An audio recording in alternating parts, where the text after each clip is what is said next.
আমি আজকে বঙ্গবন্ধুর ৩২ নম্বর বাসার সামনে। আজকে আমার এখানে আসা হচ্ছে আমার বিবেকের তাড়নায়। আমি এমন একজন ব্যক্তি, আমি আমার বিবেককে দিয়ে আমি পরিচালিত হই। আমি অন্যায়ের বিরুদ্ধে প্রতিবাদ করি, আমি যতটুকু পারি আমি আমার অবস্থান থেকে করি।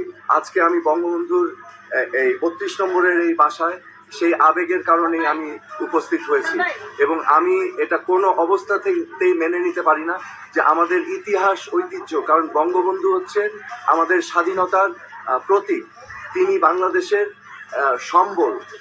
আমাদের বঙ্গবন্ধুকে ইতিহাসের আলোকে এবং মোড়কে আমাদের প্রিজার্ভ করে রাখতে হবে।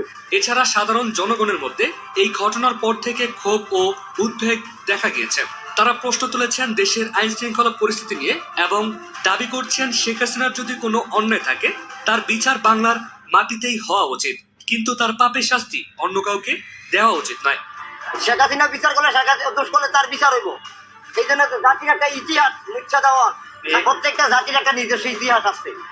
বাঙালি জাতির ইতিহাস ধানমন্ডি ৩২ বঙ্গবন্ধুর বাসভবন, এটারে একবারে পুরা ছাই করে দেওয়া, এটা একটা অমানবিক কাজ। এদিকে বাংলাদেশের ধানমন্ডি ৩২ নম্বর বাড়িটি গুড়িয়ে দেওয়ায় উল্লাস করছে পাকিস্তানে, এমনই একটি নিউজ ভাইরাল হচ্ছে। প্রিয় দর্শক, বিস্তারিত দেখুন পুরো ভিডিওতে। বলছিলাম, ধানমন্ডির ৩২ নম্বরের বাড়ি ভাঙা হলো আর পাকিস্তানে উল্লাস করা হলো। পাকিস্তানের ডিফেন্স সেক্টর, ডিফেন্স মিনিস্ট্রি থেকে একটা পোস্ট করা হয়েছে এক্স হ্যান্ডেলে, প্রতিরক্ষা দপ্তর থেকে পোস্ট করা হয়েছে। সেই পোস্টে তারা এই কর্মকাণ্ডকে সাধুবাদ জানিয়ে উল্লাস করেছে। সেখানে এই কর্মকাণ্ডের ছবি সহ তারা পোস্ট করেছে। সেই পোস্টের যে সংক্ষিপ্ত ভাষ্য, সেটা যদি ইংরেজি থেকে বাংলা করা যায় তাহলে এরকম দাঁড়ায়। তারা বলার চেষ্টা করেছে সেটা হচ্ছে, এর মাধ্যমে এক বিশ্বাসঘাতকের উত্তরাধিকারের অবসান হলো।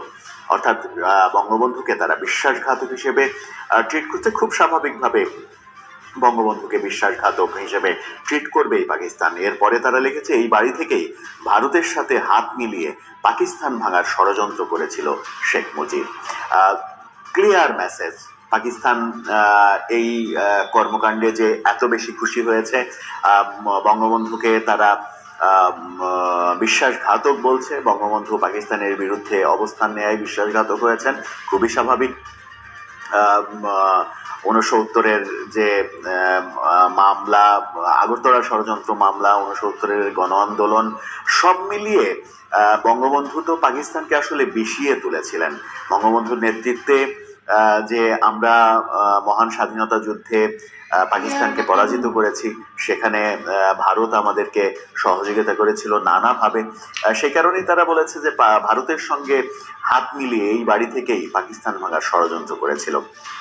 তাহলে কি ব্যাপারটা এরকম দাঁড়াচ্ছে যে ৩২ নম্বরের বাড়ি, স্পেসিফিকলি ৩২ নম্বরের বাড়ি ভাঙার পেছনে পাকিস্তানি এজেন্টদের কোনো হাত রয়েছে, পাকিস্তানের এর পেছনে কোনো ভূমিকা রয়েছে? যেমন ভূমিকা ছিল ৭৫-এর ১৫ই আগস্ট বঙ্গবন্ধু হত্যাকাণ্ডের সঙ্গে তাদের ভূমিকা ছিল বলে অনেকে মনে করেন।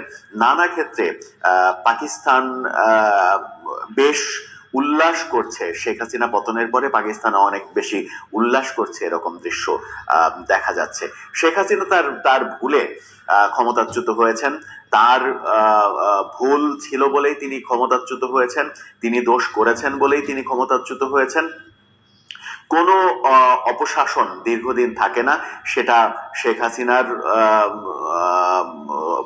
যে অভ্যুত্থানের মাধ্যমে বিদায়, সেই বিদায় বলে দেয়। কিন্তু শেখ হাসিনাকে দোষারোপ করার মাধ্যমে নতুনভাবে শেখ হাসিনার মতো করে যেভাবে কর্মকাণ্ড করা হচ্ছে, সেটাকে আপনি কিভাবে সংজ্ঞায়িত করবেন, সেই প্রশ্ন চতুর্দিক থেকে উঠছে। শেখ হাসিনা বিদায়ের পরে ৬ মাস পরে শেখ হাসিনা একটা ভাষণ দেবেন, সেই ভাষণকে কেন্দ্র করে নম্বরের বাড়ি গুড়িয়ে দেওয়া হয়েছে। ছাত্রদলের সাধারণ সম্পাদক বলেছেন যে শেখ হাসিনা তার ভাষণে বিন্দুমাত্র অনুশোচনা ছিল না, তার অধ্যত্ত ছিল, তারা সে ক্ষমা চায়নি, সেই কারণে ছাত্র জনতা বিক্ষুব্ধ হয়ে এই ঘটনা ঘটিয়েছে বলে তার ধারণা। ছাত্রদলের সাধারণ সম্পাদক বোধহয় একটু টেকনিক্যালি ভুল করেছেন। সেই ভুলটা হচ্ছে যে এই ছাত্র জনতা শেখ হাসিনার ভাষণ শুনে যায়নি, শেখ হাসিনা ভাষণ দেবেন এটা শুনেই তারা কর্মসূচি নির্ধারণ করেছে আগের রাতে, এবং তারা মিছিল নিয়ে এগিয়ে গিয়েছে 32 নম্বরের বাড়িতে সন্ধ্যা 7টার দিকে। আরো 2 ঘন্টা পরে শেখ হাসিনা ভাষণ দিয়েছেন। শেখ হাসিনা তার ভাষণে 32 নম্বরের বাড়ির ভাঙার কথাও বলেছেন। তার মানে হচ্ছে যে শেখ হাসিনার ভাষণে শেখ হাসিনা কি বললেন সেটা শুনে 32 নম্বরের বাড়ি ভাঙা হয়নি, শেখ হাসিনা ভাষণ দিবেন এটা শুনে ভাঙা হয়েছে। তো ভাষণ দেয়া পর্যন্ত যদি অপেক্ষা করা হতো, ভাষণের পরে যদি করা হতো, 32 নম্বরের বাড়ি না ভেঙে যদি শেখ হাসিনার মানে 5 নম্বর রোডের যে সুধা সদন যদি ভাঙা হতো, তাহলে বোঝা যেত যে এটা শেখ হাসিনার প্রতি আক্রোশের ফলে হয়েছে। যদি সারা দেশে যেভাবে পরবর্তীতে আজকে গণমাধ্যমে দেখলাম যে আওয়ামী লীগের সব থেকে ক্ষতি করা সাধারণ সম্পাদক ওবায়দুল কাদের, তার বাড়ি ভাঙা হয়েছে, তো তার বাড়ি এত লেটে ভাঙা হলো কেন? 32 নম্বর বাড়ি রাতেই ভাঙা হলো, ওবায়দুল কাদেরের বাড়ি আজকে এসে দুপুরবেলায় ভাঙা হলো, সেটা কেন? সারা দেশে বিভিন্ন নেতাকর্মীর বাড়ি ভাঙা হচ্ছে। সেরকম কর্মকাণ্ড যদি 5 আগস্টের পরে অব্যাহত থাকতো, যে বেছে বেছে যারা দুর্নীতিবাজ, যারা সন্ত্রাসী, যারা দেশকে ধ্বংস করেছে, যারা টাকা পাচার করেছে, তাদের বাড়িঘর যদি জ্বালিয়ে পুড়িয়ে দেওয়া হতো, সেটা একটা মিনিং তৈরি করত যে বৈষম্য বিরোধী ছাত্র আন্দোলনের কর্মীরা বৈষম্য রাখতে চায় না, তারা দুর্নীতিবাজদের শেকড় উপড়ে ফেলতে চায়। কিন্তু 32 নম্বরের শেকড় উপড়ে ফেলার মাধ্যমে কি মেসেজ দেয়া হলো? আজকে গণমাধ্যম প্রচার করছে, গণমাধ্যম শুধুমাত্র ভিডিও, যে কথা দিয়ে শুরু করেছিলাম, শুধুমাত্র ভিডিও ফুটেজ সংগ্রহ করতে ব্যস্ত। আজকে দেখলাম যে 32 নম্বর বাড়ি থেকে লুটপাট হচ্ছে,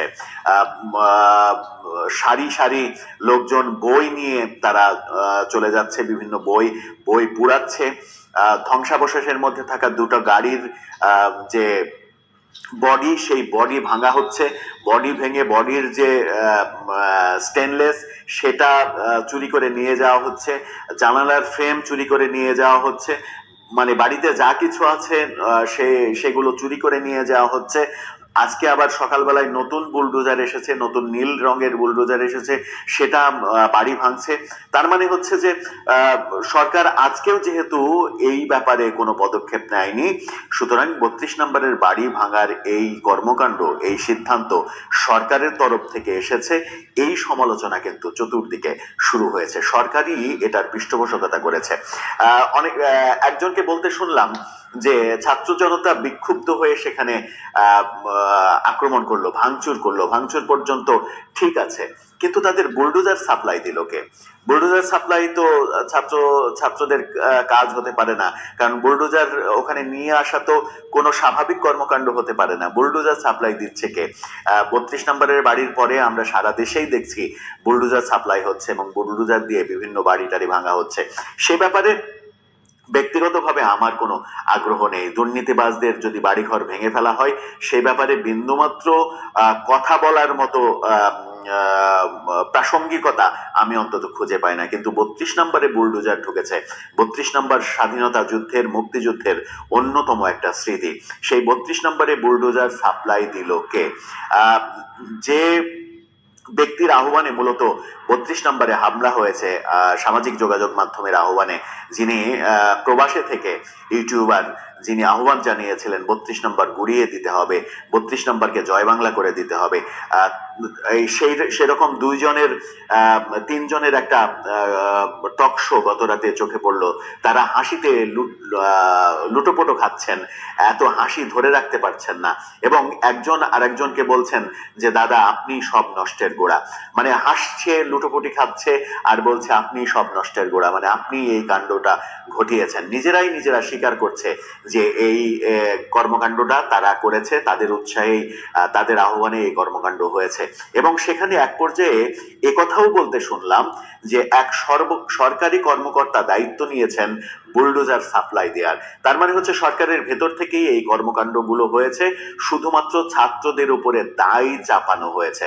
ছাত্ররা কি সরকারের ফাঁদে পড়লো? সরকারের ফাঁদে পড়ে নিজেদের কাঁধে নিয়ে নিল এই কর্মকাণ্ড?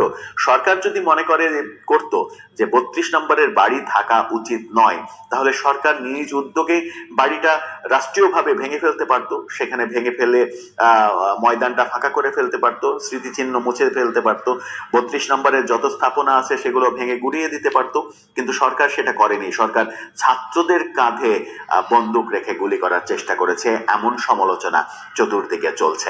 এমন সমালোচনা চতুর্দিকে যখন চলছে তখন নতুন একটা তত্ত্ব এসেছে। সেই তত্ত্ব আবার সেটা বিদেশ থেকে এসেছে, ফ্রান্স থেকে সেই তত্ত্ব এসেছে। সেই ইউটিউবারই সেই তত্ত্ব দিয়েছেন যে 32 নম্বরের বাড়ি ভেঙে গুড়িয়ে দিয়ে আলেম ওলামারা আসেন, সেখানে একটা মসজিদ নির্মাণ করেন।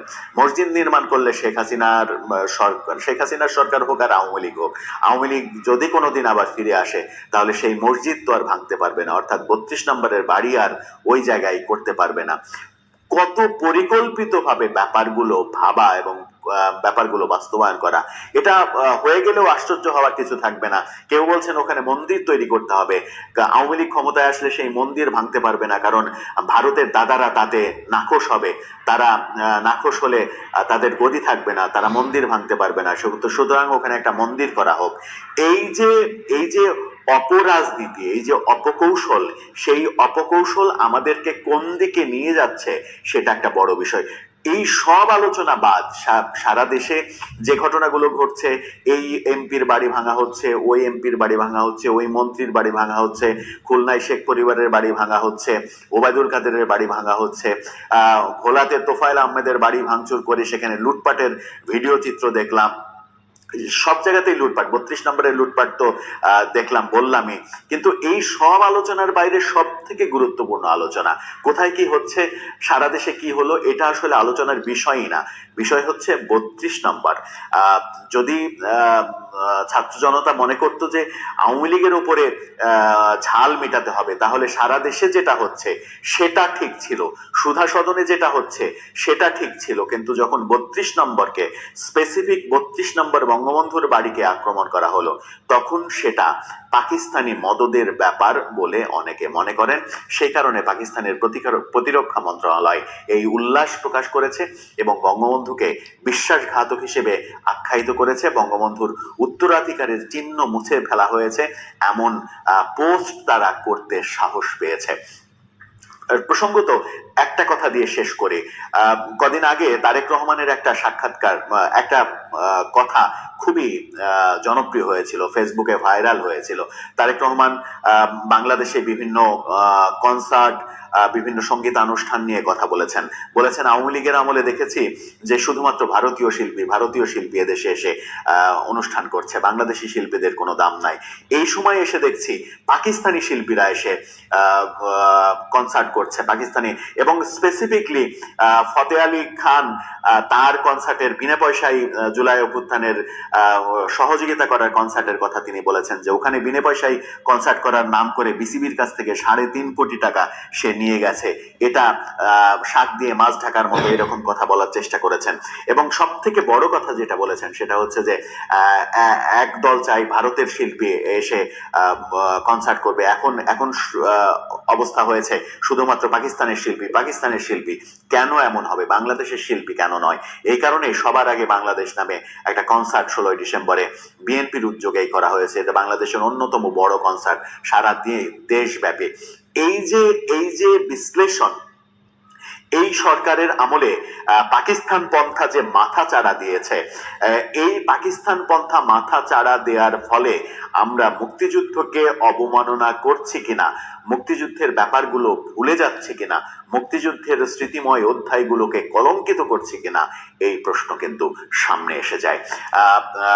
বিএনপির অবস্থান এখনো স্পষ্ট নয় 32 নম্বর বাড়ি ভাঙার ব্যাপারে, যদিও এটা নিশ্চিত করে বলা যায় যে বিএনপি এই ঘটনার পক্ষে অবস্থান গ্রহণ করবে না।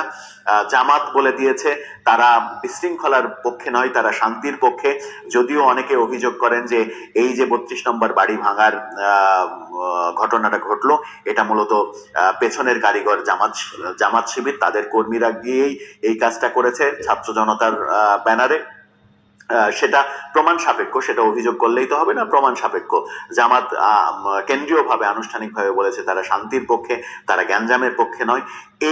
এই পজিটিভ রাজনীতিটাই আসলে বাংলাদেশে দরকার।